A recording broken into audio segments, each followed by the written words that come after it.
Good morning, Bitcoiners. I hope you're doing well. I don't know why that's doing what it's doing, but we're going to be okay. We're going to get rid of it in 1 second. There we go. Hope everyone's doing well. Hope you all had a good weekend. Pardon the tardiness this morning.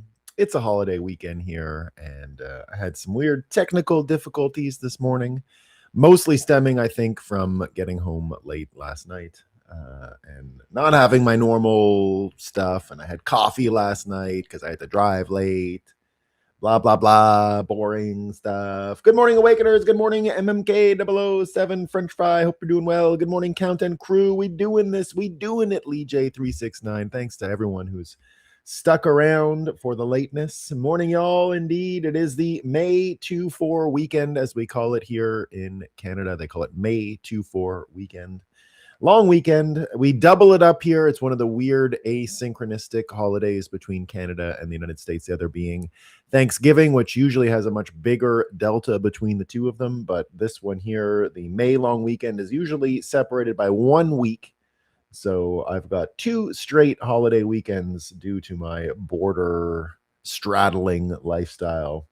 Good morning, gang. Indeed. Good morning, ES Empire. Lance 2002. Good morning, Bitcoiners. I'll be dropping a link to the article shortly. Very good, Lance 2002. Chatelet, T-Dog, yo. Good morning, gang. Hope everyone had a great weekend indeed. Good morning. Happy Monday. I thought I was late. You were not late, Seaberger. We did fine. Lance 2002. UN climate panel quietly admits doomsday climate scenarios were implausible. How much money has been spent on net zero because of lies? Scam, hoax, lie. We all knew that climate craziness was a scam. Scientists who tried to speak the truth got ostracized and silenced. We're going to be talking about that a little bit today. Serious question. Do y'all think the experts might be exaggerating for not telling us the truth sometimes? I trust them 100%. I'm just trying to see who's the racist in this group. You're all racist in this group. You got up early. We're less racist today, though. We are less racist today because we started late. Unfortunately, millions of kids suffer from anxiety because of this hoax. It's really bad, yeah. Lance, it'll only get worse. So we live in a time of the great divide. The hardest is to count one's losses, having to acknowledge that there is just no saving some family members. It's true. Is it not started yet? It is not. We're here. We got in late, indeed. Yay, sounds like complaints to me. Good to see you. It's hot outside. Greta was right. My tardiness paid off today. Good morning, Awakeners. Staying in Jacksonville, Oregon, and enjoying its beauty. Happy Monday, all. Nolan was 30 minutes late, proving he is not racist. Exactly. Exactly it. We were late. All right, folks, let's acknowledge, even though I'm late, we are still running the Bitcoin. It's still running. I think we were at 78,000 US trash tokens when I checked this morning. That's a sunrise. We're doing great on all fronts, everyone. Let's have a coffee and talk about what's new. I've got some excellent fake news to get us all started today. Really high quality fake news here. Today is one of those days where they just came in. We got lucky. Here's what we got first up. You're going to love the first one. Oh, suddenly now it's okay. Now it's back to doing exactly the tab that I want is at the top. It's not inverted. Great. And not all random. Unreal. How does it even come up with this stuff? Guys, you're not going to believe it, though. I know you all out there are terrestrial vertebrates. I think there are even some mothering persons out there in this gang and some fathering persons, father figures, mother figures. You're also a terrestrial vertebrate, and I hate to break it to you, everyone. Warming, guys, this is science. Warming is eroding your climate connectivity. Okay, so the connectivity, it's in your vertebrate because it starts with your feet and they're on the ground, and then it goes up into your legs, and then it gets to your vertebrae, which is connected to the ground. So what we're finding out here is you're now less connected because of the heat, according to science. Although climate-driven connectivity plays a critical role in linking discrete habitants, guys. We are discrete habitants, And the climate plays a role in our disconnectedness. Don't you understand? I am a separate human from you because of the climate, but we're connected by the climate, okay? It remains unclear whether it can continue to support the migration and adaptation of terrestrial vertebrates under global warming. We're not sure, guys. We're not sure if we're going to continue adapting because our connectivity is broken. Here we developed a metric to consider this connectivity, functional effectiveness of climate connectivity. Now, at least finally, we have a metric. Guys, what's your functional effectiveness of climate connectivity? Mine's really high. It's really high. I have allergies. I'm extra connected to the environment. So I might actually evolve. Our findings highlight regions most vulnerable to the erosion of climate connectivity, providing guidance for aligning. Guys, we need guidance as warming intensifies. Disruptions to climate connectivity are expected to increasingly undermine the integrity of habitat frameworks, raising the risk of ecological isolation and local biodiversity loss. That's what you freaks are experiencing. You're all here because of your habitat networks and your ecological isolation, right? That's your problem. Here's a new figure too, guys. You're not going to believe this. Humid heat. I know you guys, corn sweat is coming back. Humid. So we used to have dry heat and humid heat, right? And everyone knew, dry heat was kind of better, right? Dry heat was kind of better. But it turns out that humid heat is a growing health risk in a warming climate. Guys, we've got corn sweat, dangerous humid heat. It's all coming for you. It's brand new. I know you've all heard it a million times, but now it's a growing problem. We get this, guys. I know some of you might have mowed the lawn this weekend. We'll find out what's next. When the lawn becomes the fuse, how climate change is rewiring grass and wildfires. Guys, you were out there mowing your lawn without understanding it was actually getting rewired. Okay? It's like a fuse. It's like a bomb. Your lawn is like a bomb. And it's been rewired, okay? Every one of those little pieces of grass, every little sprig of grass has been rewired. They're all fuses. It's just, you look out on your lawn and it's just a carpet of fuses. You're in big trouble, you guys. The lawn is turning on you with the humid heat too. Whew. You're not going to believe this, guys. You're not going to believe this, guys. Scientists warn climate change is making hurricanes wetter, guys. The hurricanes.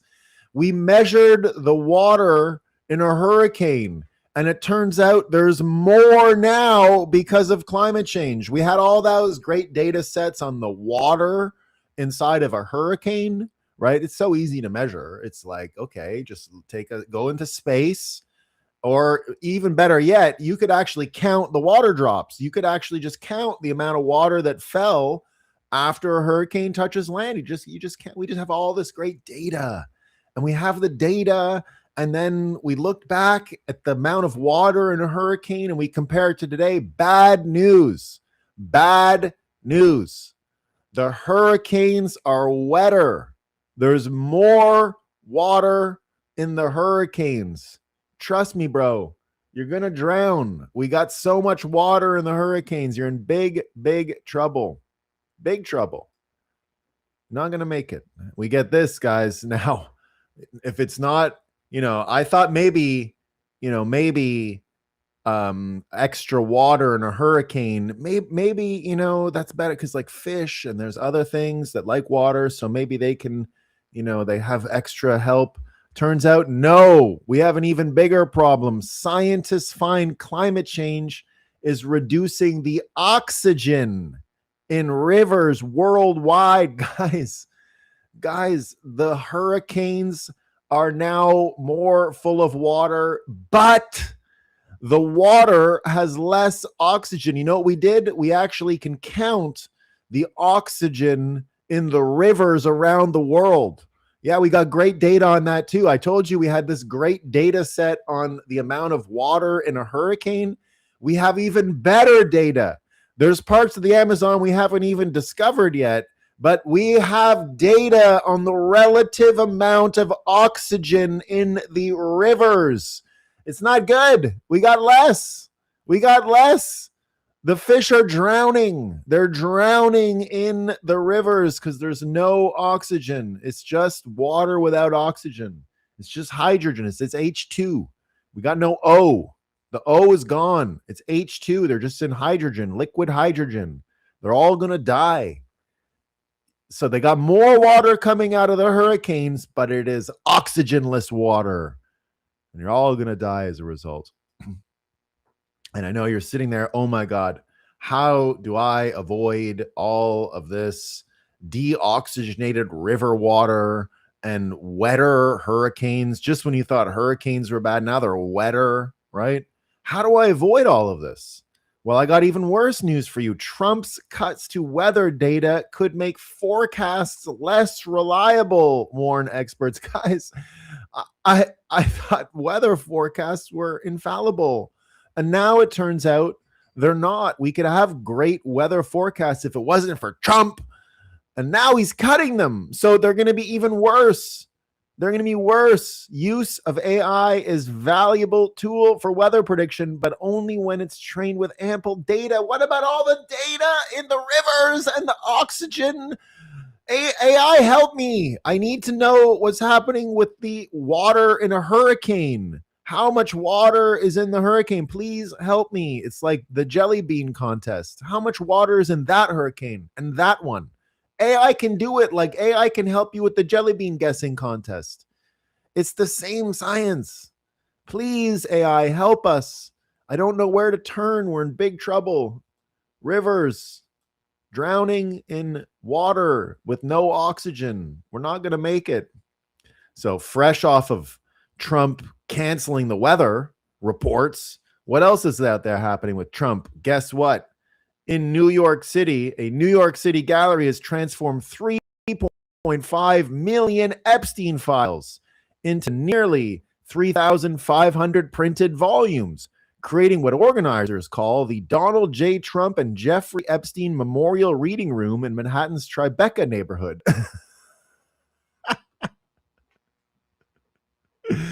That's a lot of emails of Epstein talking about Trump. That's a lot. And I got bad news. This is a sad story, of course. We all heard what happened in Italy. Lots of injured people. And wouldn't you know it, another one of these carry cars, like Stephen King warned us. Look at all this from Reuters. At least 8 injured as a car. That car, mind of its own. New York Times, the car plows into pedestrians. Yeah. Vehicle rams. Jeez. And I found out this guy was really sad. I found out the guy who was driving this car was so sad. He was a really depressed guy. And now his car has gone and done this. So a sad guy in his car. What's going to happen next? We're not trying to laugh at this. It's just bad news. Bad news. And wouldn't you know it, everyone's so sick of cars ramming into people in Europe that they got a new problem. The far right has a new weapon. Glamorous young women. Guys, it's because everyone is wondering about all these cars, and now the far right has a new weapon as a result of people afraid of cars hitting people. It's called glamorous young women. That's the new weapon. They're a weapon, everyone, and they really are a weapon. So there you go. That is our NPC news. Oh no, I got one more. This is also about the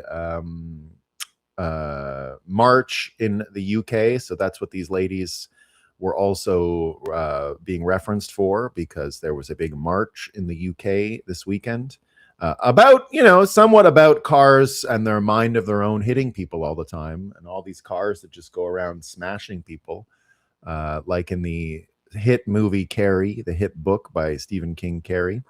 So this ties both stories together. This is both about cars, and it is about the march in the United Kingdom this weekend. And I'll start over because I want you to hear the audio, because there's a real tragedy in this story that's even beyond what we heard about in northern Italy. This is almost unbelievable. You're not going to believe it. So they had this march in the UK this weekend. Everyone's talking about it. Lots of people showed up, right? Now, here's the news covering it, right? Here's Sky News covering it, and this is the kind of coverage when you have these huge marches on a weekend with British flags everywhere. This is the kind of coverage we all want. And get them to the custody suite. So it is difficult if you're, as you see there, in the bang in the middle of that group of people, and something happens, you need to step in. You then got to get yourself somewhere where a police vehicle can get to, which isn't difficult in the middle. And what we've got today, 2 big marches. So you've got a huge part of central London that's now shut off. So you can find yourself between the middle of 2 and nowhere for you and your prisoner to go to. So it has to be like a quite a definite decision. And we've got to step in at this point, at this time, to take that person out of the crowd. But 11 arrests so far, huge crowds already, as we can see, going right the way back along. Stewards at the front. The stewards will manage the crowd. Can you believe the traffic? Can you believe the traffic? People out there protesting for their country, and we got this terrible traffic problem that they've caused. Look at the news, really getting down to what's important here, right? Millions of people watching the march, participating in the march, but my goodness, could you imagine the traffic they've caused? Can you imagine it, right? Unbelievable traffic problems in London this week, and it's all traffic. It's all traffic. Traffic problems everywhere. Major traffic problems. So that's our fake news of the morning, everyone. Thank you. Thank you for the fake news report. Cars and traffic and far right chicks. New weapons indeed. How are folks doing in the chat? Florida has excessive drought. We need more hurricanes. Oh, funny. Which flag is that? I think that was one of the there was 2 marches. That's why, Lee J, if you're asking about the flag in the video, there's also a counter Free Palestine. They're still worried about Palestine. Everyone's still crying about Palestine. So there you go. So today we're going to continue to talk a little bit about that rally. The first thing I want to talk about, there's a bunch of rallies. So there was all kinds of rallies. There was a rally in DC. There was this rally in London. There was the counter rally. There was a rally in one of the beaches in LA. I can't remember what it's called. So we're going to look at all these rallies because rallies are a good proxy to understand what's going on, I think, in the wider world. So it was a great weekend to use these rallies to kind of explain what's going on. Here's the first one that I want to talk about, the London one. So imagine crying. Look at these people here. Look at this. This is, they see the British flags and look at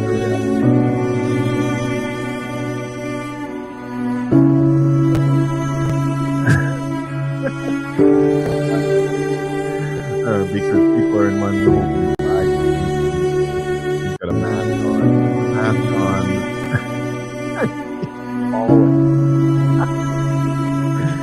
And she's bawling here. It's so hard. Oh no. Oh no.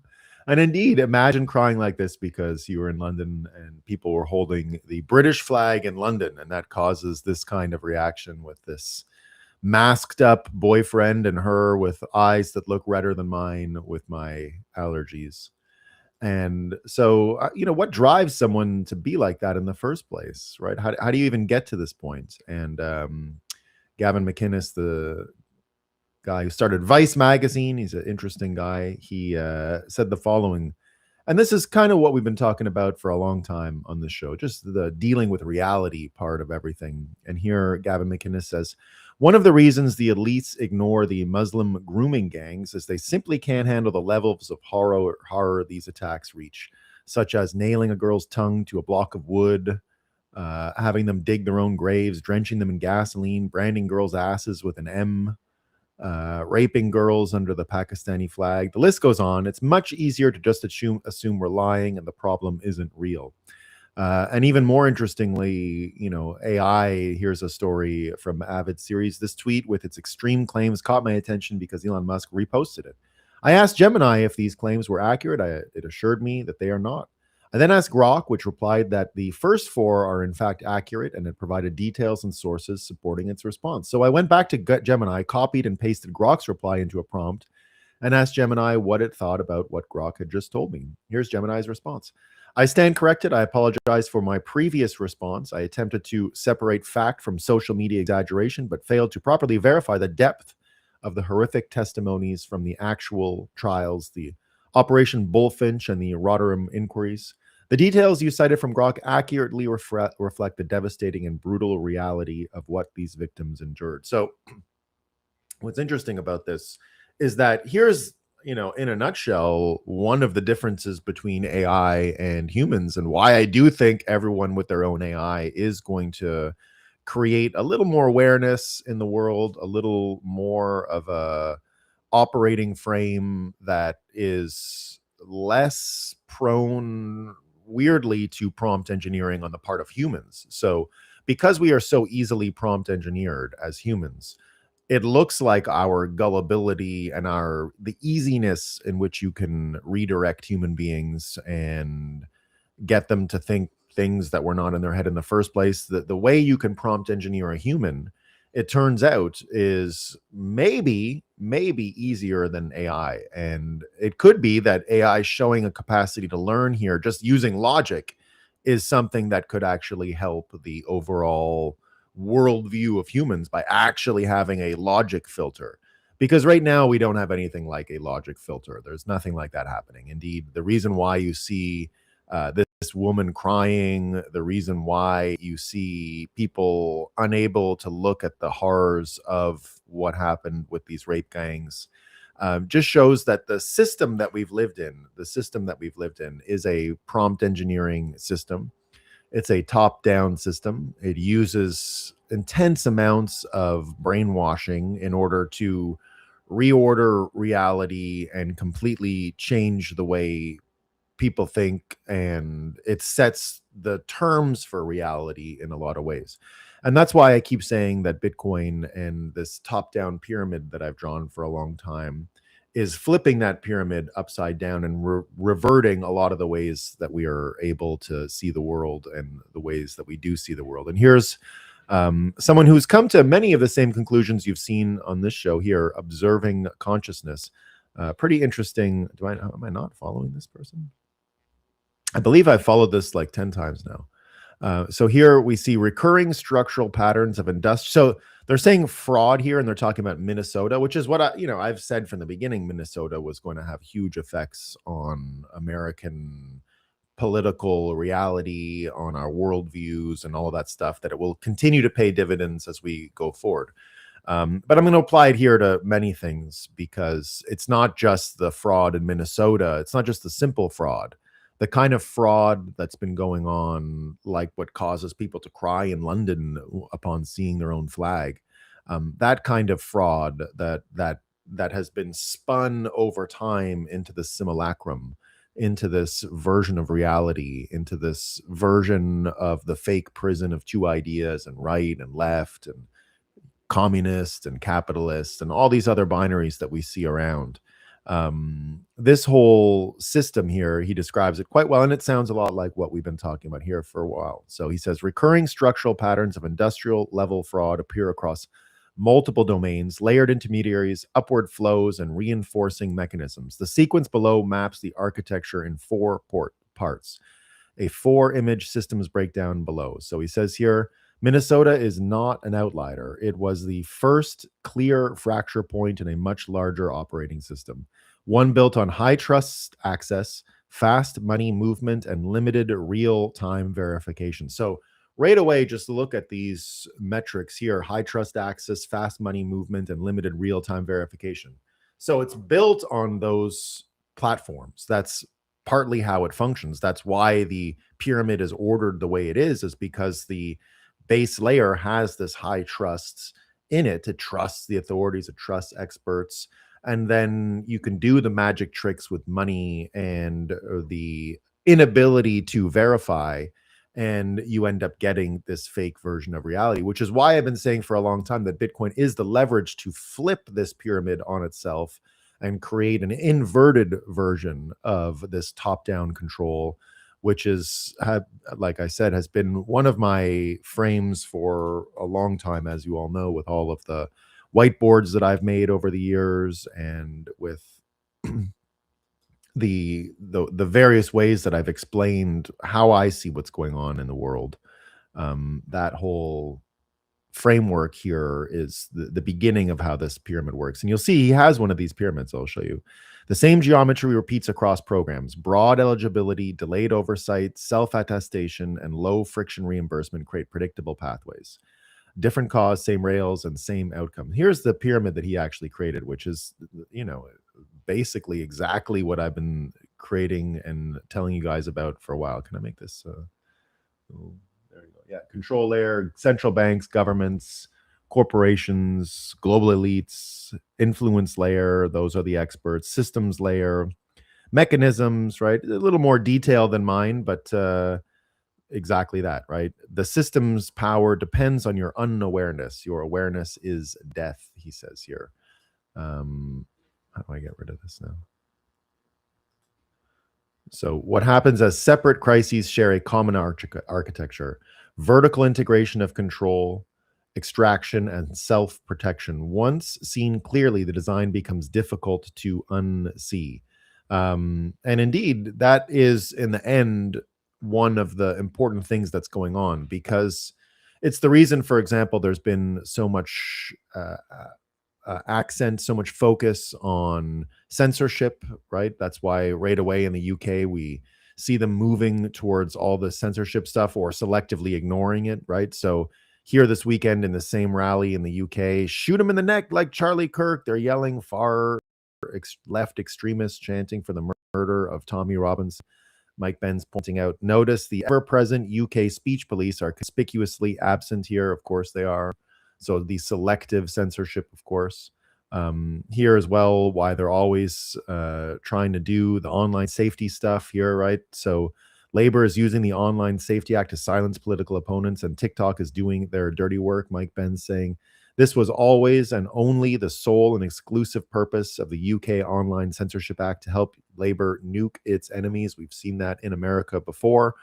But good news, in Europe, not going to work. It looks like their version of the censorship law from the UK just failed. It looks like the EU still has this vote by unanimity, and if it's not unanimous, one country can hold up all kinds of legislative plans on the part of the UK. It's what happened with Poland here. I guess this fella just changed the order for their own censorship work. So Poland just told the EU to go to hell. President Naraki vetoed the Digital Services Act. The state is supposed to guarantee freedom, not restrict it. The EU spent years building the most sophisticated censorship machine in the Western world. One man, one veto, destroyed. Think about what this law actually was. Governments deciding what you can post, governments deciding what you can share. Poland said no. Poland vetoed it. It is now the last wall standing between European citizens and state-controlled speech. The EU doesn't want free citizens. It wants manageable ones.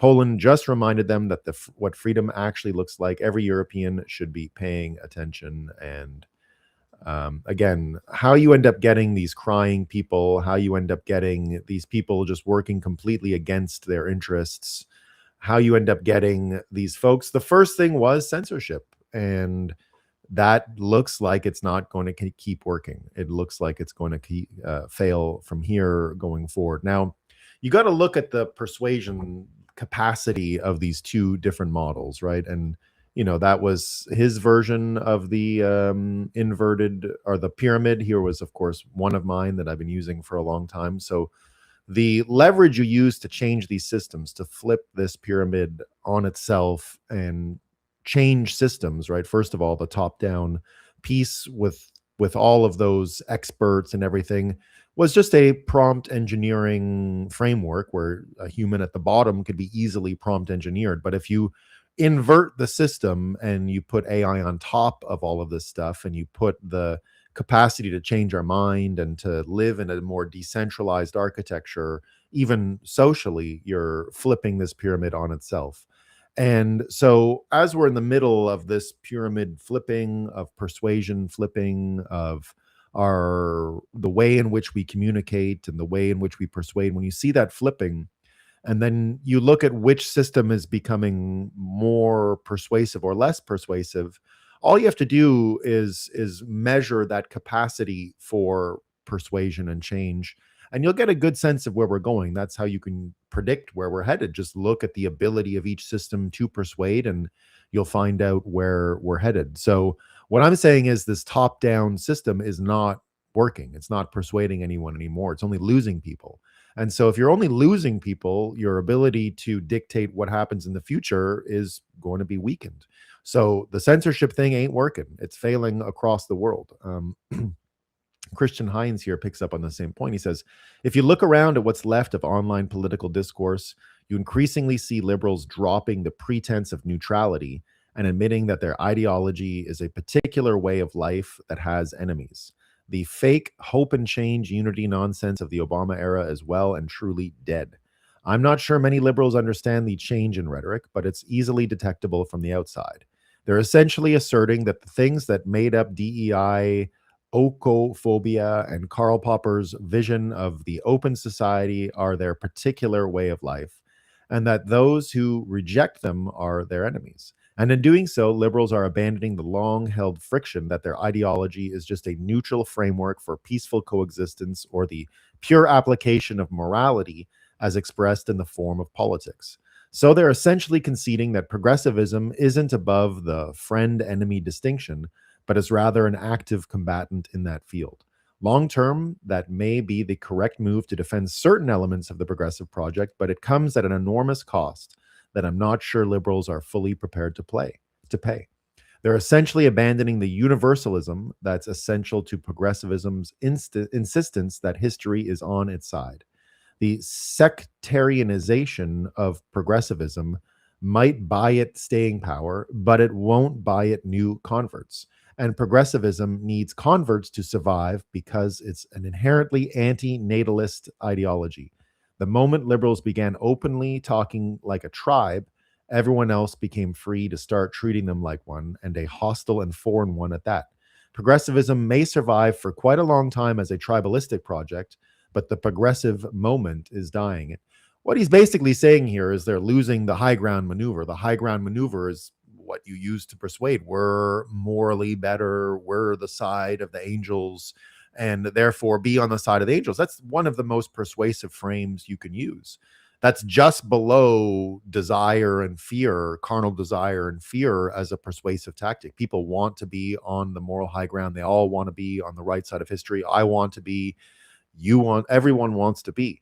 And so spinning it this way means that they're not going to be able to continue to grow on the moral high ground. And if you look at some of their versions of it this weekend, I mean, just look at AOC, right? She's doing the nag thing. She's up on stage all weekend. This is more rallies over the weekend, just nagging, right? It's time for the North to pull up to the South and let them know exactly what they have uncorked with this injustice. She's talking about redistricting, screaming and ranting. Here she is, right? It's all nag language. It's all Louisiana to Tennessee to Mississippi, and let them know exactly what they have uncorked with this injustice. They think they can draw us out of power. They do not know the sleeping giant that they just awakened. Now, of course, they started all this, but they don't want to talk about that, right? This is so on brand for AOC. References awakening the sleeping giant, with likely no clue that this quote originated with Admiral Yamamoto in World War II. Then she misstates opening salvo as opening silo, with added emphasis on the word silo, probably because she once misheard the term opening salvo. That also dates back to World War I and World War II, where surface ships firing multiple shells from their main turrets was termed a salvo. Sorry, but this woman is simply too dumb to ever be a serious POTUS candidate. I get that she generally has good political instincts, but there just has to be more substance, and that's part of it. But it's more the nagging, right? It's the nagging. The nagging voice isn't going to work. So we're in a world here of, how do we persuade? And here's another example from Curtis Yarvin.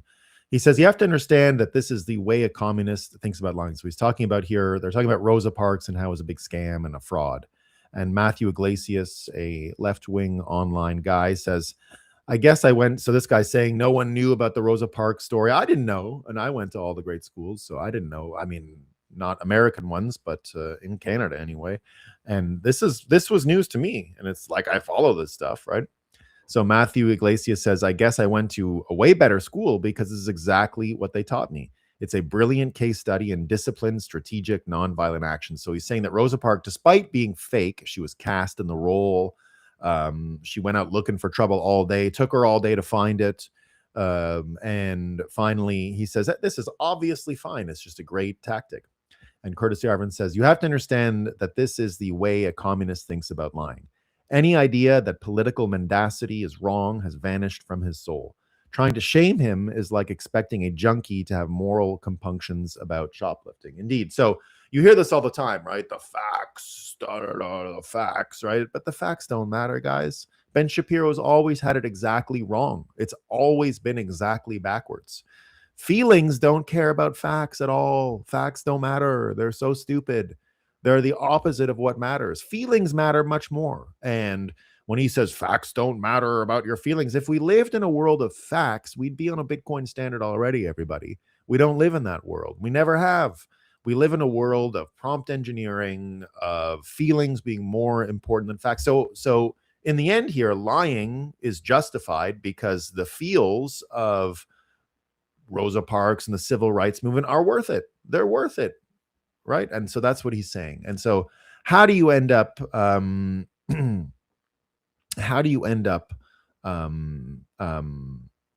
altering people's worldview like this, right? How do you change this from being reality? It's not easy. First of all, you don't step into the frame, right? You stick away from that. Here's another example of why the fight that we're in, right, requires people to it's why I wrote the Bitcoiner's Guide to NPC Management. It's not logic that you use to argue. You try to trigger some form of cognitive dissonance, and then you hit them with the memes. That's why when we heard before from that fella that the not being able to verify piece was so important for this system, right? So I'll go back to it here. When you see him describe this limited real-time verification, he's just talking about fraud, but I'm talking about fraud in the entire financial system, and in reality, fraud baked into reality that comes out of the money system that we've been using and all the brainwashing that comes with it. So when you see this frame here, right, this has been the problem, right? So Mike Lee, who we love, based Mike Lee, right? He's the one pushing the SAVE Act, saying this is not the party of Jim Crow, and he's showing all of these Republican black folks that were elected. But Aaron McIntyre has it right. How are conservatives still this dumb? We all love Clarence Thomas, and they don't care. We will never disprove their accusations. Stop stepping into their frame like an idiot. And indeed, it's not the way you do it. It's like Bitcoiners sitting there saying to all the fiat sludge people, but don't you know we've run a big deficit? It's too much money. It's too much. It doesn't work. It doesn't work. It never has worked. The way to handle it is to understand that the persuasion is more about altering reality, altering what people want, altering what people are afraid of. And then you can persuade them differently. Then they'll have different objectives, different goals. And one of the advantages we have as Bitcoiners is that we grew up saturated in this US dollar fiat mindset. So Bitcoiners have an asymmetric advantage because we understand that humans are prompt engineered. We understand that the fiat sludge people are entirely unmoored from any objective reality. They're just being prompt engineered daily. And understanding those prompt engineers makes a big difference because just like I said, AOC is too stupid, right? She's thinking she can just tell these lies and people will get up and do stuff. It's just not persuasive. The nagging approach is not persuasive. Here's Hassan Piker with the same mistake, right? He says here, without class consciousness, a political education, the masses and the imperial core will continue to self-ID with the politics of liberalism, even if their desires for change go far beyond. So here he's saying it's all about class consciousness, but this is the advantage that we have. And here's Christian Hines explaining it. Leftists are utterly incapable of understanding that there already is a class consciousness and political education in this country. We received that education at the hands over the last 12 years, and the class consciousness that developed as a result led us to conclude that they were the enemy. Middle America harbors a deep and almost indescribable level of contempt for the progressive managerial class that runs this country's formerly prestigious and now utterly compromised institutions. Of course, leftists will never admit this. They'll simply try to say that the billionaires or the 1% are deluding and manipulating the people into blaming the litany of sacred victim classes that Hassan rattled off in the tweet. These people will never concede that the fact that the enormous swaths of the general public reject leftism, not because they've been told to do so, but because they have years of lived experiences seeing with their two eyes that leftist activists and agitators are the elites ruining this country. Hassan is utterly blind to this. He can't see that millions of Americans hate him personally and everyone like him. Whether he wants to admit it or not, Americans do not see him as a revolutionary outsider. They see guys like him as the ruling regime that they want to overthrow. So he's saying here they basically see this system, right?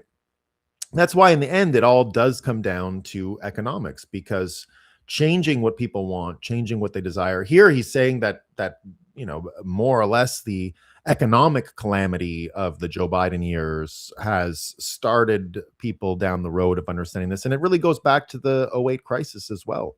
Understanding what happened in the Obama years, understanding what happened after, has created people that organically from the ground up understand the corruption of the system that we live in. And Bitcoiners have been working against that from the beginning. And so understanding these two different paradigms is an asymmetric advantage. Here's another example, right? Here's this British guy, Gary Stevenson, the one who's just, says he's an economist or something. And he's saying the only way to stop the far right from taking power in the country, here his answer is to explain to them, right? I'm not going to make you listen to this guy. He's too stupid. But lots of people coming in here and talking about it, right? Classic example of a communist commissar type explaining to us deluded fools why we're all wrong. His claim about being a great trader is all bullshit. So here he says the answer is just explain, right? He thinks that low living standards are driving people to populist parties. So leftists should just explain that they can't fix the economy. But leftist has the causal chain completely backwards. Voters aren't experiencing economic pain and then scapegoating immigrants. They already have genuine grievances about mass non-white immigration and demographic change, and they frame them economically because that's the language which is socially acceptable. It's not economic distress creating anti-immigration sentiment. It's anti-immigration sentiment being rationalized through economics. And so, but it is still economics, right? Economics are a big part of it. That's why here the Spencer Pratt thing is so important, because he's getting deeper into that psychological core, into what actually changes people's minds. And I've brought this up before with the that's not it. With the Maslow's hierarchy of needs, and this is in reference to Spencer Pratt here. If a candidate runs on restoring the feeling of safety, which has been abandoned, there's no countering that. So that's what I said before about the high ground, right? The high ground. Now, there are problems here with Maslow's hierarchy of needs and the high ground that Spencer Pratt is on. And that American Debunk puts it succinctly. And this is really the fight that we're in. The core problem is that many on the left harbor a deep self-loathing. Nearly everything else flows downstream from this. Therefore, they don't prioritize safety, prosperity, or order. This is why they back policies and politicians whose track record is to make life more dangerous, expensive, and chaotic for themselves. What gets sold as compassion and empathy is often just a mask and a way to launder self-harm as virtue. Spencer Pratt is the obvious choice for normal people, but you want to commit the act of self-harm, you're going to vote for Karen Bass. And that self-harm thing is really the crux of the problem that we're living through today. That is it right there. This whole idea of these people will hurt themselves on purpose, that they will choose the lie and the bad outcome over the good outcome, is really what we're dealing with here. And so how do you get over that, right? Well, here Elon Musk figures it out, right? And incentives explain outcomes. He's talking about how Hollywood went mad here because they get money and credits in order to do DEI stuff. And so that's the reason why Odysseus, for example, has gone woke. Now, some people say, they don't think Christopher Nolan is doing the woke version of the Odyssey because he needs more Oscars. He's doing it just because the worldview, everything is hanging on this worldview being successful. So it's about reinforcing this worldview that they've created over this time. But in the end, it's the incentives. No one ever wanted these woke movies. It was because there was money involved. And so it's simply not working anymore. And that's why in the end, you see Gavin Newsom with all of the trending Republican surging going on in California, why he's out there basically admitting the weakness of their platform and saying straight up, there's absolutely no chance we will ever relinquish control. And it's just a wild thing for people mewling about democracy to admit out loud. He's saying he has methods that he can stop both Republican governors that are surging, and Spencer Pratt. So here, Spencer Pratt, we're seeing they're using all the tricks, right? First of all, the anger, right? Bass says LA mayoral race opponent Spencer Pratt tapping into a general sense of anger. Pratt has it perfect again. Yeah, over your failed leadership. So it's okay to be angry. And many people are. So again, she's completely missed the point here. And Spencer Pratt continues to capitalize on it. And now going back to that Maslow's hierarchy of needs, here's a great video. And this is really the key here. And Lomez puts it perfectly, saying that if Pratt can get into the psyche of the suburban mom, it's over. And I believe this is what's happening. It's going to be over in general. But here, listen to this video and how persuasive it is, because you're seeing signs of Trump 2016 here, when it was so verboten to be a Trump supporter back then. He's really leaning into the danger of it all, but in a very positive way, because it's the kind of danger that leads to safety, which means it's got the moral high ground. All right, class, great job today. Hey, I have to tell you something. Promise you won't get mad? I'm voting for Spencer Pratt. Get mad? I'm voting for Spencer Pratt too. Did someone mention Spencer Pratt? No? No. Oh, because I'm actually voting for him. Oh, so are we. I just don't know if we can say that too loud over here. Say what? Spencer Pratt? He's got my vote. Wait, is everyone here voting for Spencer Pratt?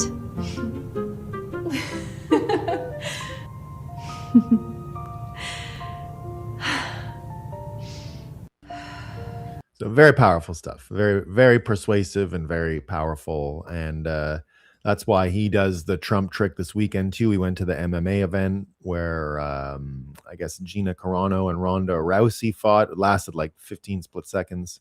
But here just made a surprise appearance at the MMA event, and the crowd absolutely swarmed him for photos. The people of Los Angeles are waking up. They are sick of the status quo and want real common sense leadership to clean up their city. The momentum is undeniable. Bring on the golden age. So you love to see that kind of attention that he was able to gather, and all the pictures, and that's a very positive sign, and why I continue to think he is on his way to winning. Now here you can see another example of his persuasiveness. So this is a great video where Karen Bass and Nithya get together, and they start saying that Pratt is a threat to democracy, right? And they're conspiring to subvert the LA mayor election. And now he's saying they're a threat to democracy because they are working together. And Spencer Pratt here manages to weaponize their own language against them. I'll play this video because it is also an excellent example of persuasion here. And you're seeing him persuade from the inside, which is why I just wanted to share how happy I am to be out here with Mayor Karen Bass, and I couldn't be prouder to work alongside her. Well, let me just say, Nithya, we've been working together for a year, so we have to continue this work together, and we can't stop now. So you got that ballot, fill it out. Let me give you some inside baseball. Guys, Nithya Raman is conspiring with Karen Bass. Remember when Nithya shocked everyone and jumped into the mayor's race at the last minute, inexplicably just days after endorsing Karen? Why would she do that? Why isn't Karen upset? Why do they never attack each other? Because Karen saw that I was a serious threat and she made Nithya jump in the race to block me out from the number 2 slot. I spoke to somebody in Karen Bass's office, the mayor's office, but I will tell you something. I got some recon that what Bass is hoping is that the other person, the city councilwoman, is going to be her runoff opponent and not Spencer. Did Spencer Pratt ever get I'm no fan of whatever that media, this guy Harry Levin thing, whatever it is, TMZ or whatever it's called. But the day they attacked him for lying about where he lived in the trailer, and that's a story that happened last week. They said, "You're lying that you live in a trailer. You're at the Bel Air Hotel. Oh my gosh." And he called in and to their face was able to diffuse it. They, I guess, just started to become very motivated to support him, and it worked because every day now you see TMZ going hard against these candidates and coming straight out and saying that he's the guy. So interesting ally that he picked up. Pratt, that she is more afraid of Spencer Pratt than she is her former employee who is now running against her, that she acknowledges the traction he has gotten, and she is much more fearful that he will win than, and they played their hand with me in a way that they didn't think they were telling me that, but they did. Oh, you're not wrong about that. You will find out before our next episode how I know that, but that is so gonna be fun to keep watching that. And here they go with the wrap-up smear. So they did the wrap-up smear. Remember what the wrap-up smear is? I have the Nancy Pelosi explaining the wrap-up smear, but this is the kind of information laundering that you heard from that whole top-down system when I went back here, and the template, how it works, right? How this top-down system creates these language intermediaries and moral framing don't just justify the flow, they actively protect it from scrutiny. And here you can see that the common architecture. So the wrap-up smear is just a perfect example of exactly this. So here you can see the wrap-up smear starting where they leak that Trump is about to endorse Spencer Pratt. Okay. So they're saying that Trump is a rumor. We know Nithya is the one who started this, right? She tweeted out, Nithya tweeted, any minute Trump is going to endorse Pratt. And Mike Solana says the race is already shaken up. Pratt shook up the race. Trump's endorsement in a city like LA would just guarantee Pratt loses. And so here you can see what the wrap-up smear is. And here's where it starts. This is with Nithya saying Donald Trump is about to endorse Spencer.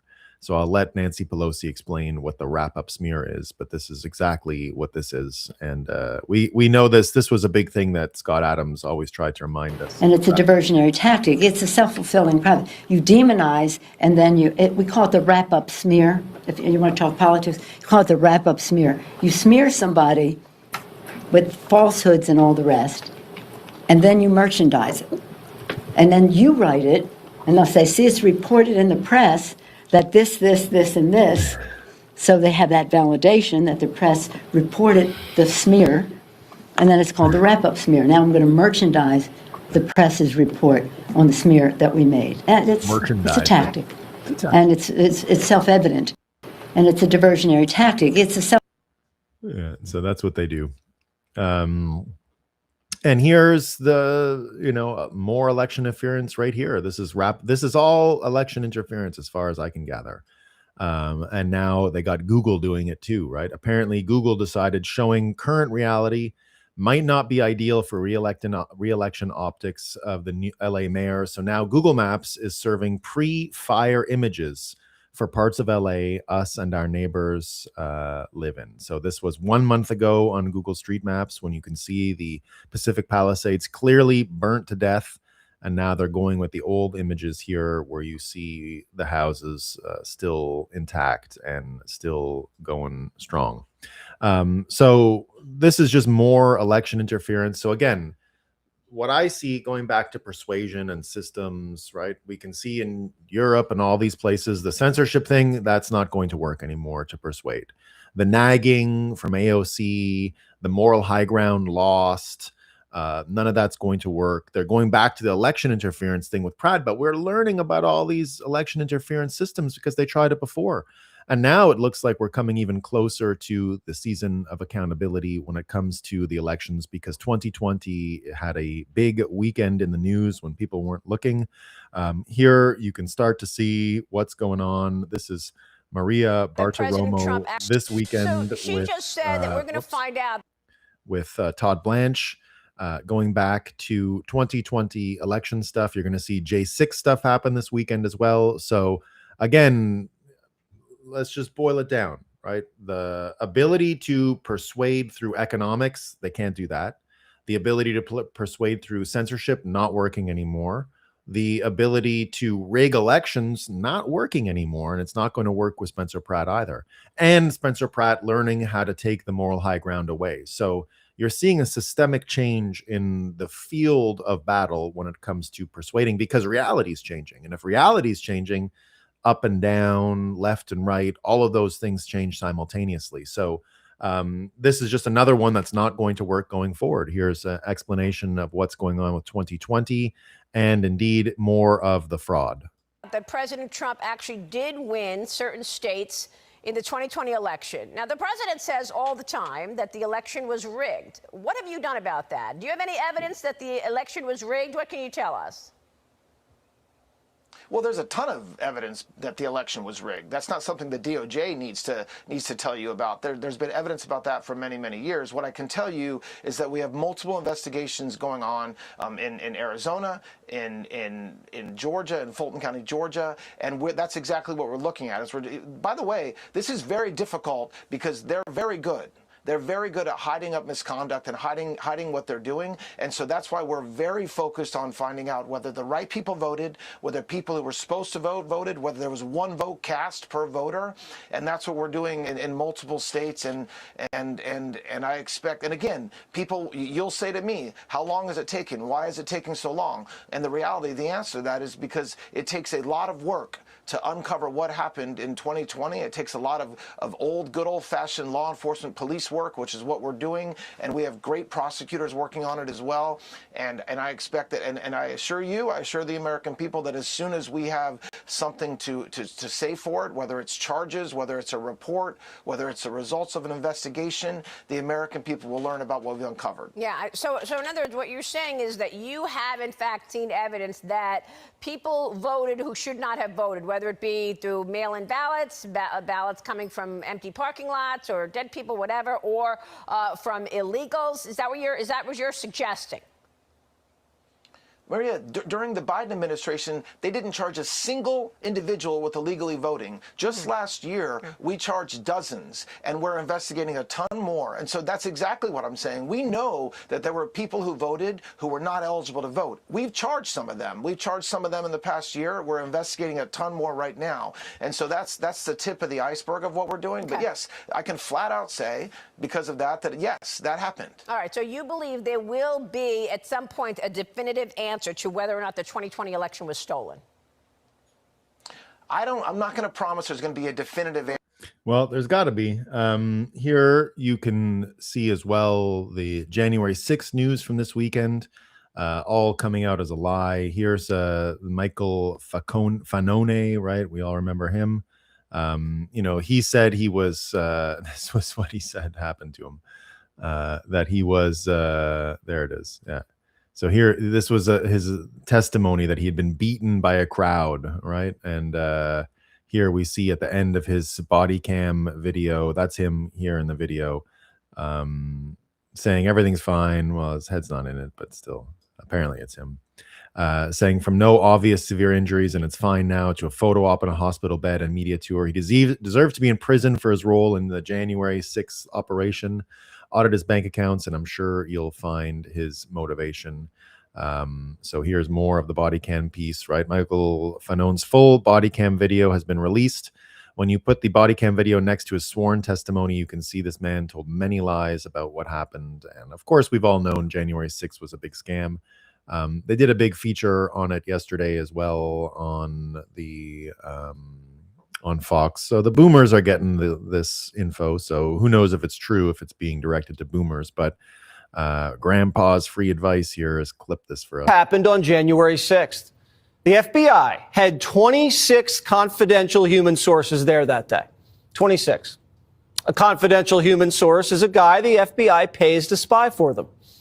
Of the 26 confidential human sources who were in D.C. on Jan 6th, 4 entered the Capitol during the riot. An additional 13 entered the restricted area around the Capitol. So more than a dozen FBI spies participated in the so-called insurrection. A bunch of them broke into the Capitol. Their own inspector general says this is what happened. But that's not what they told you when they testified under oath. Those who were there in an undercover capacity on January 6th, how many were there? Again, I'm not sure that I can give you that number as I sit here. I'm not sure there were undercover agents on scene. I thought I heard you say you didn't know whether there were FBI agents or informants or human sources in the Capitol or in the vicinity on January 6th. Did I misunderstand you? I thought that's what you said. Well, I referred very specifically to undercover agents. Yeah. And so are you acknowledging then there were undercover agents? As I sit here right now, I do not believe there were undercover agents on scene. So there you go. The fraud piece, the election interference question, and the moral high ground just not going to be held by Democrats. And you're just going to continue, like the audits and the fraud stuff, you're just going to continue to get more drip drop and more persuasion from what actually happened. And the J6 thing was just a big failure on the part of people who tried to use it as a theatrical staged event, because its ability to persuade is now exhausted already. And it was pretty weak from the beginning. I remember seeing it and laughing when it was going on in particular. I sort of knew there would be agents provocateurs there. I did not predict how much success it would have to convince people that there was an insurrection that day. But I think it's losing its persuasion ability. So what's left? I mean, here's James Comey talking about the tactic that they plan on using, right? This is the old wait Trump out. So Comey did the meet the press this weekend. He did a bit more of a media tour. He signals to FBI personnel that he has great confidence at the Bureau to wait out the Trump administration. What he actually saying is as follows: hello, unelected bureaucrats, be sure to resist the will of the American people. I know that they relied on the Constitution and lawfully elected their preferred presidential candidate, but you know better than all those stupid voters, and you need to ignore their will. You know best. But it's not going to work. Waiting Trump out is a very dumb idea, because when I told you Trump was flipping the script on persuasion, he's now doing the fake money stuff into the conservative system for persuasion. So here, wow, we're creating right-wing patronage networks, and Trump is giving $1.7 billion to his political allies who were persecuted over the past decade. Never thought I would see the day when Republicans learned how to win. So this is the story here. It's that President Trump is expected to drop his $10 billion lawsuit against the IRS in exchange for the creation of a $1.7 billion U.S. trash token fund to compensate allies who claim they were wrongfully targeted by the Biden administration. This comes from ABC. So this trick here we've seen before. Fugitive Caesar says Democrats long perfected a two-man con, having outside lawyers sue the government and having inside bureaucrats settle the lawsuit, funneling cash to outside groups to fund their political coalition. Now it looks like Trump has taught Republicans to play the same game. And so waiting Trump out is probably a stupid idea, because there's a lot of this stuff going on all the time. Even when it comes to election stuff, here's what Trump did this weekend in order to continue to move the needle when it comes to election fraud.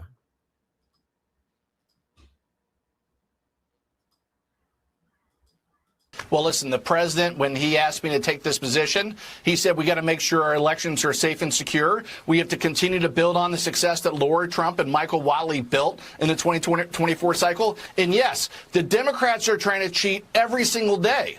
That's why we have to have 130 lawsuits. We're bringing the hammer wherever we can. 32 states where we have lawsuits because the Democrats are trying to cheat every single day. It doesn't matter if it's redistricting. It doesn't matter if what they've done is they've allowed tens of millions of illegals to come across our border, and they're trying to figure out ways to get them to vote. And that's why we're always after making sure we have integrity in the system, that we can have confidence in the democracy, and we're putting people in place. We already hired staff in 17 states, but we're going to continue our strong litigation effort to make sure we beat back.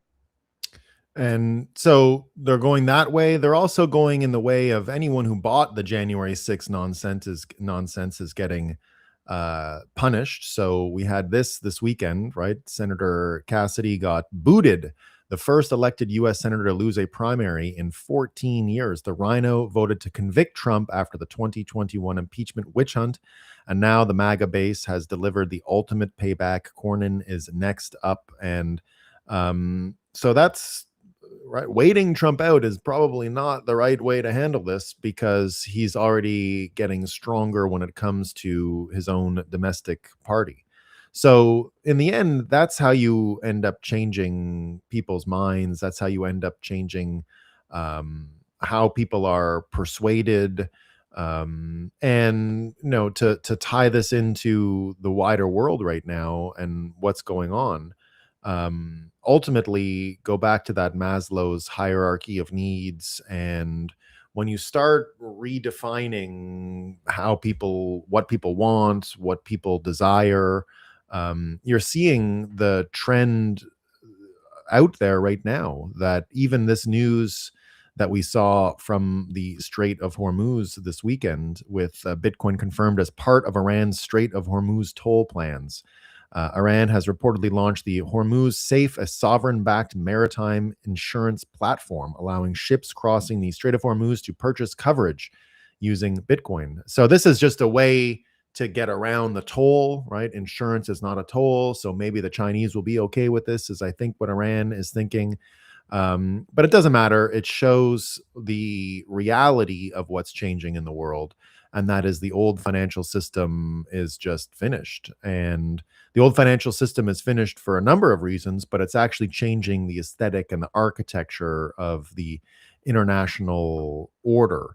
And the international order being changed is big news, because just go back and think about the decline of America myth.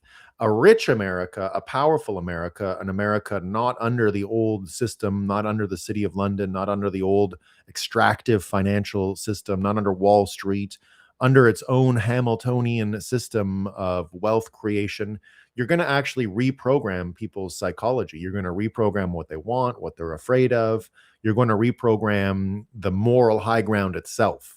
And that's the game that we're playing here, reprogramming the actual moral high ground itself. It's not just about Maslow's hierarchy of needs. Indeed, there are self-harm people out there because we have all of this mental illness because of the lack of accountability, the lack of the feedback in the systems, the lack of entropy resistance. And we have a system that's just finished. So that system is declining, but that doesn't mean America is declining. America's rebuilding the system simultaneous. And that's where Bitcoin comes in. It's not just that Iran has recognized this, it's that the whole world is recognizing this. Here's James E. Thorne saying, "Food for thought, the myth of decline reversed.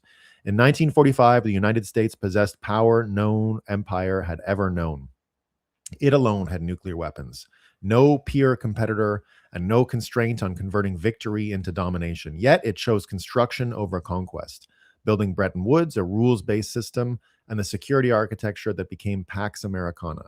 America rebuilt the nations it had just defeated. The Marshall Plan turned enemies into allies and devastation into industrial recovery. West Germany became Europe's economic engine with a generation. Japan rose from surrender to the world's third largest economy. American aircraft delivered supplies into Berlin, deep inside former enemy territory. At maximum leverage, the United States chose restraint. That became the moral foundation of the post-war order. The decline narrative mistakes transition for collapse. From Spengler onwards, observers have confused adaptation with exhaustion. But decline is not mood it is loss of capacity to act. By the measure, the United States is not declining. American power endures. The U.S. accounts for a quarter of global GDP, dominates technological innovation in fields with allies, the majority of deployable military force. The dollar remains the reserve currency. American energy production leads the world. What has changed is not capacity, but sustainability. For decades, Washington has played a universal guarantor while expanding domestic commitments and pretending deficits carry no cost. That era is ending. As Kissinger understood, no order survives on power without legitimacy or legitimacy without power. Power without legitimacy tempts tests of strength, he wrote. Legitimacy without power tempts empty posturing. The task is restoring equilibrium between commitments and capabilities. The Gulf moment represents that opportunity. For half a century, the global economy has operated under the 1979 Iranian Revolution's shadow. Constrained supply, chronic instability, embedded risk premiums, a durable resolution securing oil flow through the Hormuz, constraining proxy warfare, reintegrating Iran into regional order would dismantle decades of strategic dysfunction. The implications extend beyond the region. China's model depends on imported energy from unstable suppliers. Constrained supply and elevated prices subsidize geopolitical leverage. Abundant, diversified supply would compress rents, reduce risk, and expose Beijing's vulnerability. Add Venezuelan normalization, the world's largest proven reserves, and the energy landscape transforms. Sanctioned supply returns, risk premiums compress, and sustained $60 trash token oil plausible. Energy is the master variable. Lower stable prices reduce inflation volatility, improve capital allocation, raise real growth. Combined with AI advances, the result would be transformative. A productivity cycle driven by cost compression, not debt expansion. The Cold War's end released a peace dividend financing globalization and the internet age. Resolving the Iran-centered energy order could produce a second dividend, restoring coherence in a strained system. Churchill knew safety in oil lies in variety, but control over energy is control over the strategic environment itself. The United States is not declining. It is a dominant power confronting unsustainable posture and the opportunity to correct it. Resources remain powerful. Structure favors the West. Under Trump, investors should assume the will exists and position accordingly. The actions thus far suggest they would be right. So the will might not exist for the sludge people who want to self-harm and all of these things, but reality is changing that quickly. And reality is changing in such a way that I think the only coherent thing Democrats are saying about the midterms and the election going forward is the energy question. They're anti-data centers. And the data center argument is kind of the linchpin of all of this. And you're seeing even on the right a lot of opposition now to the data center question. So here's Brett Weinstein acknowledging, of course, eminent domain would be the next front. And of course, they won't pay the actual value. These are the corporate squatters and they must be stopped. This is a family, and their video went viral this weekend describing their backyard in Georgia getting taken over by a data center. The money is not going to be worth it, they say, and it's going to be a giant scam. Hold on, I got to get some more pages up here. So, and you got Cernovich saying the same thing here as a data center. I attended the University of Arizona commencement speech where Eric Schmidt faced boos throughout his speech. If you don't know how young attendees... where is it? If you don't know how young graduates feel about AI, this post is for you. The message is clear. It reflects growing skepticism towards AI narratives coming out of Silicon Valley. I keep coming back to one question for anyone building AI. Are you building for humans? Build responsible and ethical AI. AI governance and compliance matter. And here you see Cernovich saying the same thing. This is what college graduates think about big tech. All that censorship those guys did, they tried ruining the lives of every Trump voter. It is laughable for them to now say only the left and China opposes data centers, as if we fall for such slop from them. Now, I will say that the answer out of this can be seen in the Bitcoin world. So here is Kevin O'Leary talking about the resistance to his data center in Utah. And look at the interesting thing he says, because I think this is where it's headed. So you can tell me if I'm wrong, but He says, why is there suddenly such an aggressive push against American data centers and AI infrastructure? After seeing a major spike in coordinated opposition campaigns around our Utah projects, we conducted a digital audit and traced a large amount of the activity back to an organization called Alliance for a Better Utah, which has been pushing misinformation through Box Elder County about our data center developments. What's even more concerning is where the funding appears to originate. After reviewing the IRS Form 990 filings and tracing the network behind these, the money appears tied to Chinese-linked funding channels connected through an organization called Arabella. What? Arabella. Do you know what Arabella is? Do you remember? I don't know what's going on here. I don't know if these are really connected, but Arabella is where Sam Bankman-Fried came from. Arabella Advisors are where his parents work. That's the actual main principal George Soros fund. Arabella Advisors is exactly who lobbied on behalf of SBF to get him out of jail. Arabella Advisors is SBF's parents. So you're seeing the money laundering op here, whatever that was, it's now appearing in the data center argument. Now, in the same way that Bitcoiners annihilated, destroyed, it's because of the fight that SBF picked with Bitcoiners that he was destroyed. It was for no other reason. The legacy media was never going to do it. And it broke the frame around SBF, because before SBF, before he picked that fight with Bitcoiners, and the fight he picked with Bitcoiners happened with the self-custody arguments in 2022. It's what caused a huge reaction to him on the part of Bitcoiners to destroy him. And that's where he was destroyed. And then, if you remember, all the media tried to get him off the hook. What about all the philanthropy in Bahamas? And Bitcoiners were like, but he commingled money and stole it from users. That's not the way it works. They had no Bitcoin on the balance sheet. It's what ultimately destroyed them. And so here, seeing that this is an Arabella thing, and because remember, they said, oh, SBF is donating to Republicans too. Yeah, the kind of Republicans that voted for January 6th stuff, not Republicans across the board. So this major difference here, I don't know if it's the same Arabella. This is just what I'm hearing from what's his name, Kevin O'Leary. But if it's true, then you're going to see why this data center project is going to get completely altered out of the fake prison of left and right. It's already out, right? This seems to be pretty universal in America. But how do you win the argument? You win the argument by building new energy systems, right? More energy build out. That's the actual answer. That depoliticize it. That gets us away from the limiting factors around the limiting factors around all of this stuff. So you build more out of it, and that's the way we're going to win, and that's really the only way to win.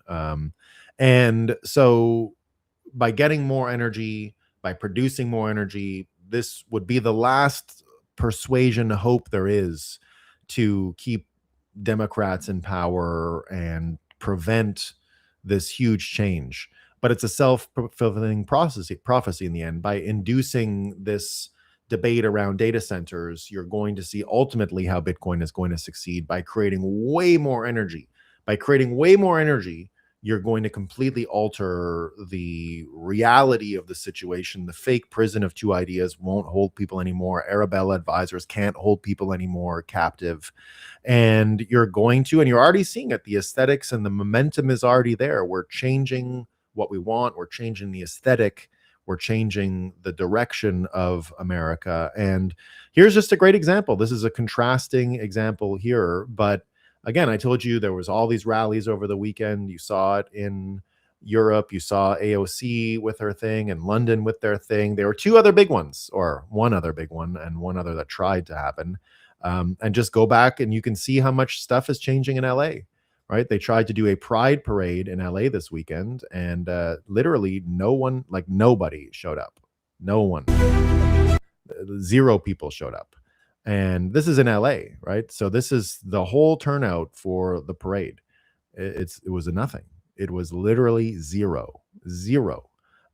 Here, Wall Street Ape says, what an amazing turnout for the Long Beach Pride Parade. The city was expecting tens of thousands of visitors. The parade starts in 25 minutes, and there are only 2 tents along the path. No one is lining the streets. There are maybe 10 people in total. In the past, the streets were lined with people. It turns out nobody cares anymore about the constant propaganda. The Pride Festival was canceled yesterday, and now nobody showed up to the parade. Now, I don't think this is going to change, homosexuality.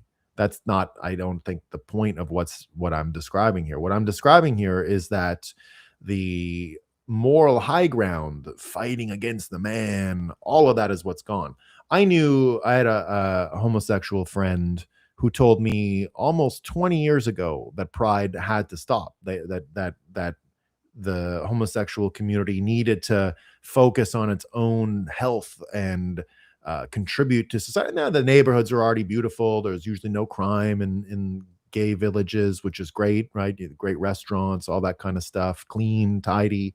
Now that's all great contributions, but just the rest of the stuff, the debauchery, that's what this guy was saying. We got to get back. We got to make use of marriage and these institutions instead of just fighting all the time. So compare this: no action, no interest, no one around, no one wants to be a part of it. Next due Pride Month, yeah, it's gonna happen. It's gonna happen. But look at the other big meeting that did happen this weekend, and it was the 250th celebrations are beginning in America, and you saw huge crowds come around. Let me see if I can find a good version showing you before I show the speech. Washington, restore.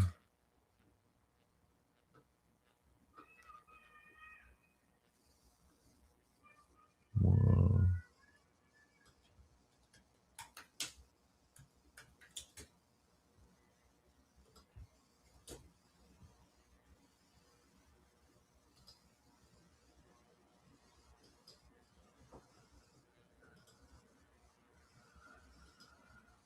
I don't know, where are all these? How can this be so hard to find? Everyone, like literally a billion people had pictures 2 minutes ago, and now I can't find a single one. What the fuck? Was it not called Restore?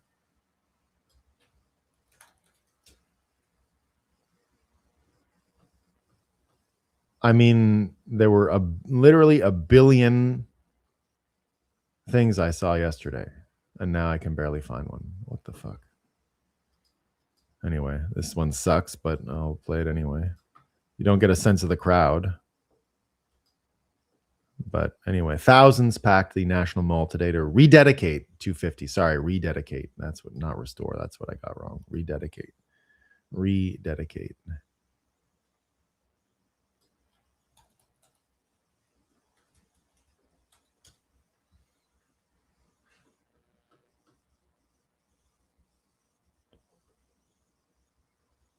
So there was all that, and then everyone was all excited because this speech was given by Marco Rubio. I'm going to play it because it was actually really excellent. And then I think we're going to be done for the day. On this day, 2.5 centuries ago, our forefathers gathered for the second time in as many years for a national day of fasting and prayer. The resolution of the Continental Congress called on the 13 colonies to humble themselves in preparation for the coming war.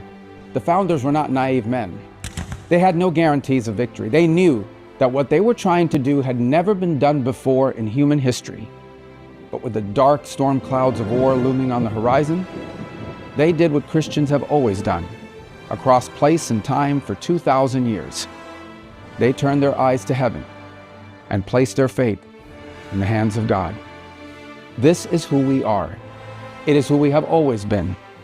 America is still a young nation measured against the record of history. And from the beginning, we have carried the belief that our country represents something new in the world. But the soul of our nation has always been rooted in an ancient faith.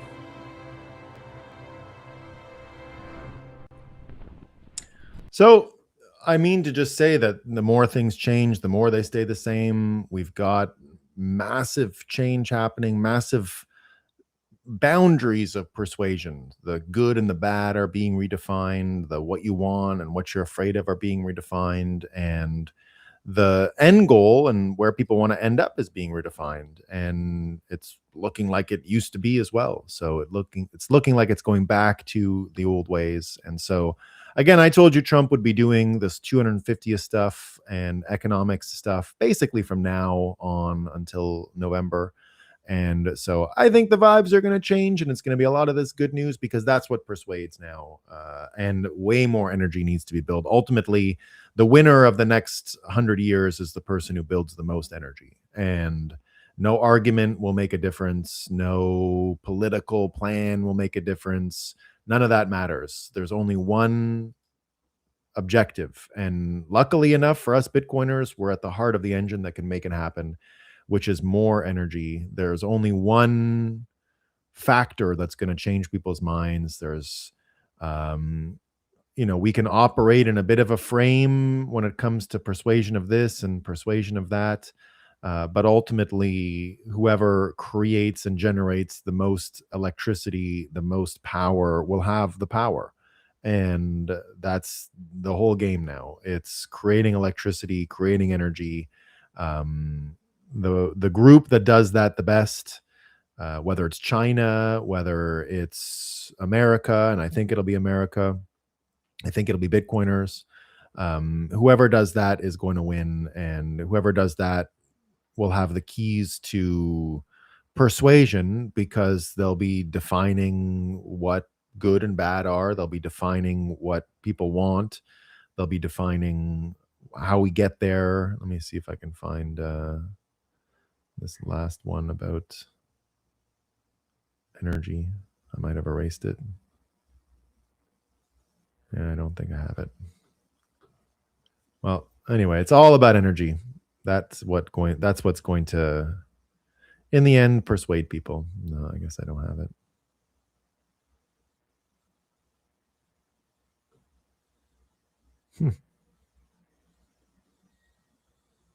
Did I erase it? I don't understand. I never erase things if I don't use them. Anyway, there you go. Little Marco, aka Two-Face, never had a problem with optimistic speeches. Yeah, no, he didn't. But it's a sign of where he's steering things. Okay, folks, I'm going to be cutting the broadcast. Let me just see here. Let me tell you what's going on next on Roxham TV. We got, great. Matt Cole is going to be on the State of Bitcoin Markets with Jesse Myers and Alexandra Lizette. So you got plenty of Bitcoin Treasury folks on here next. And so we're back at our normal time tomorrow. Thanks, everyone, for your patience. We are going to have fun tomorrow. How was your Canadian holiday? It was good. That's why I was late. I got home late last night. But we celebrate both, Tommy DOU. All right, everybody. Peace out. You're going to see the logo followed by the thanks for watching screen. Thanks for watching. Bye.